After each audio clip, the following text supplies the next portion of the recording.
Greetings fellow ukuleleans, Jeff Weinberger coming at you here with a new ukulele tutorial. I'd like to talk about some basic arranging techniques for solo ukulele. When you're playing in that chord melody style where you have the chords and the melody at the same time, sometimes that's a mystery to people how that's done. There's a lot of masters out there of that style, James Hill being one of the prominent ones, but there's lots and lots of others. Gerald Ross, he's another one. I've seen him live and in person. I got to jam with him a little bit and see him in action, and he does it really well. Lots of folks out there are masters of chord melody playing. Herb Ota, a famous guy from Hawaii, who does it especially well too. So let's take a look at what I did. That was Hard Times Come Again No More by Stephen Foster. That was just kind of a spontaneous little arrangement slash performance of it. We could get into, fancier things than what I did, but I just did something basic. I was just looking at the song sheet.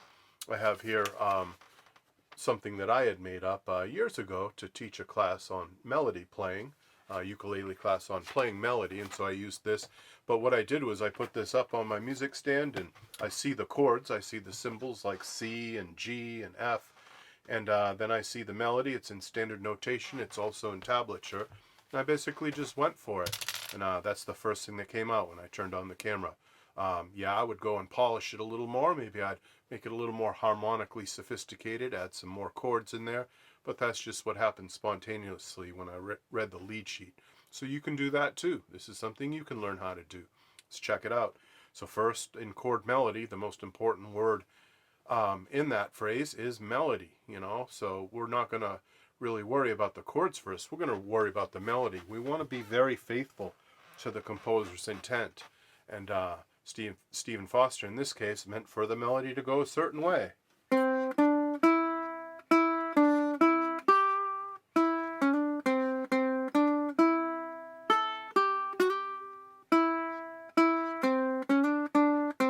So we don't want to mess with that too much. You can, syncopate it a little bit. You can embellish it.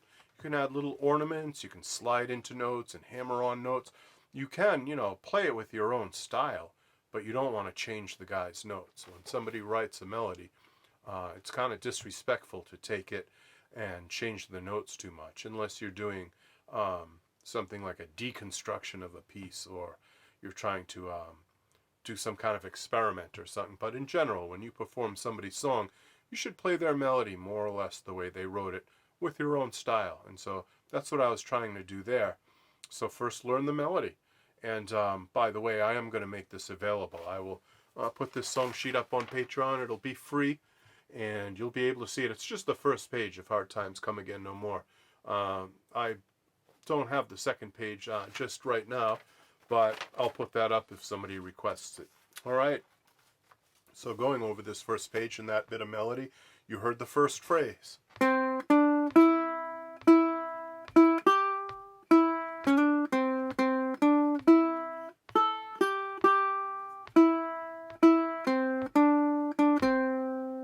And that's as written. That's as it would look on a piece of sheet music from 1855 when he wrote it, or even later editions, in the modern age today.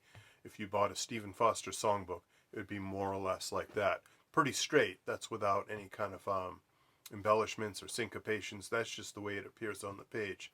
All right, taking that and knowing that certain notes are going to be on our A string, our E string, our C string, that's going to determine what chord we play behind it.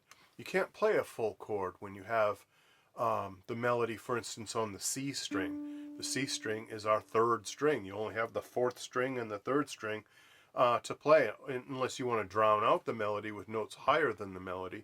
That's kind of a no-no. That's one of the first rules you should learn about chord melody solos and arranging for ukulele, is that the melody should generally be the highest voice that you play at any given time.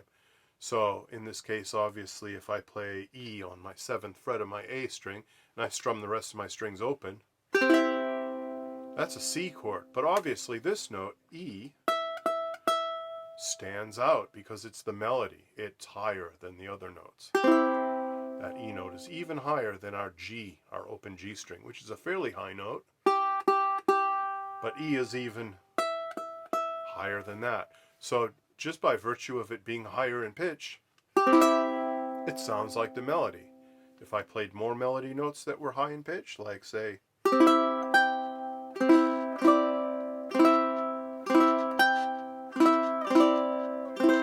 can clearly hear the melody standing out.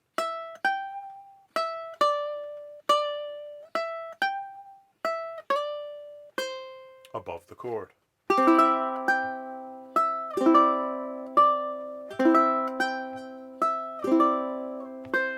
It's not a particular song, I just made that up, but just to demonstrate how you might place the melody above the other notes of the chord.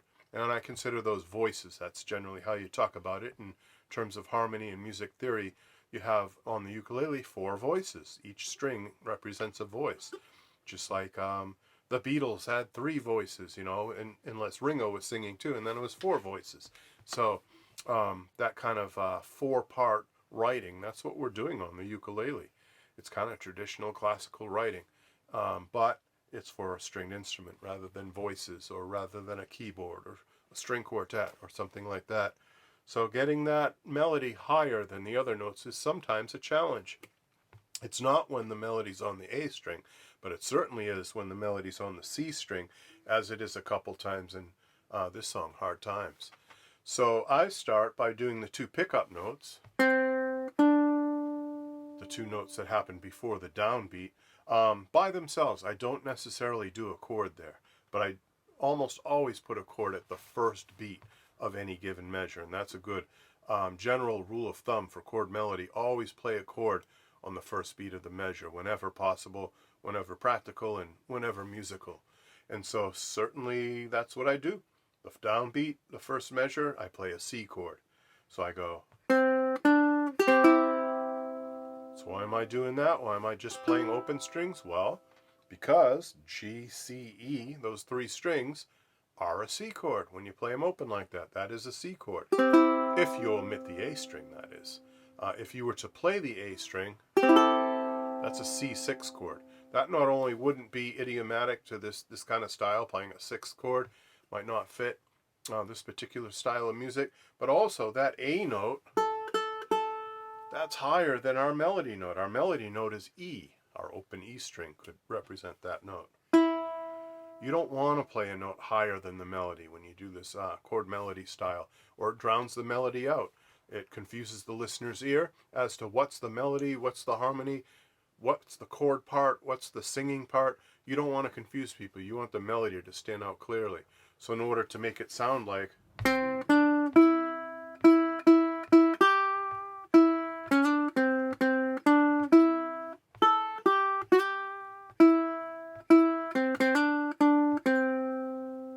to have that melody be that clear as if I played it just now without chords, you have to select your chords wisely, and you have to voice lead a little bit. You have to find the right chord for the situation. So in this case, what I'm doing is a technique James Hill calls a partial roll. In classical guitar, we call this a rest stroke. But basically, my thumb is strumming the first, the last 3 strings, the strings 4, 3, and 2, resting on the A string, so it doesn't sound. Not only does it not sound, but that makes the melody come out even more powerfully. By doing a rest stroke, you're able to really dig into that E string, which is our melody note. See that? My thumb resting on the A string. So it's an effective muting technique to get rid of unwanted notes. In this case, the A string is unwanted. It's too high. It's going to drown out the melody. And it allows us to play really hard. It allows us to really dig in and make that melody stand out. Da, there it is. Da, da, da, da, da.